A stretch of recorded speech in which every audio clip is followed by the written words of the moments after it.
23 दिसंबर को एक महिला थाने में कंप्लेन करती है कि चलती कार में मेरे साथ गैंग रेप हुआ है। ये घटना है उदयपुर राजस्थान की। 20 दिसंबर की बात है।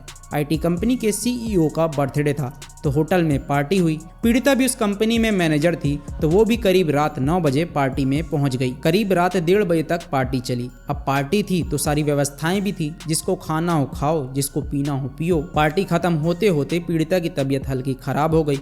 उसे घर जाना था। कुछ लोग उसे घर ड्रॉप करने ही जा रहे थे, तब तक कंपनी की एग्जीक्यूटिव हेड शिल्पा मिल गई। उसने पीड़िता को आफ्टर पार्टी का ऑफर दिया, बोला एंजॉय करके तुम्हें घर ड्रॉप कर देंगे। पीड़िता मना न कर सकी क्योंकि कंपनी का सीईओ भी वहां मौजूद था। रात के करीब 1:45 बज रहे हैं। चलती कार में 4 लोग मौजूद हैं। कंपनी का CEO Jitesh Sisodia, executive head Shilpa, Shilpa का पति गौरव और पीड़िता जो कि उस कंपनी में मैनेजर थी। रात के करीब 2 बजे कार रुकी। कुछ फूकने की सामग्री लाई गई। एक एक करके चारों ने स्मोक करा, लेकिन पीड़िता से ज्यादा करवाया गया। कुछ ही देर में वो बेसुध हो गई। अब वो होश में ना थी। रात 2 बजे से लेकर सुबह 5 बजे तक उसके साथ क्या क्या हुआ उसे हल्का हल्का याद था।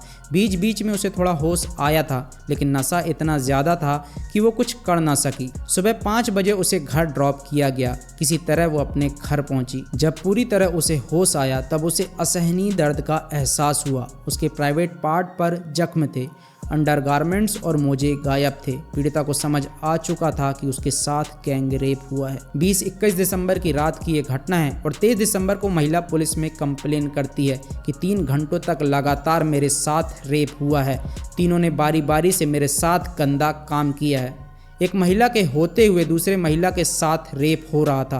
वो महिला पहले खुद रेप करती है, फिर वो अपने पति और बॉस से भी रेप करवाती है। मेडिकल में साफ हो चुका था कि उसके साथ दुष्कर्म हुआ है। जिस कार में ये सब हुआ उस कार में डैश कैम भी था, तो वहां से भी कुछ इंपॉर्टेंट रिकॉर्डिंग पुलिस को सबूत के तौर पर मिली है। फिलहाल पुलिस ने तीनों आरोपियों को अरेस्ट कर लिया है। अब पुलिस उस रिकॉर्डिंग से उस रात की सच्चाई ढूंढने की कोशिश कर रही है कि आखिर उस रात क्या क्या हुआ था।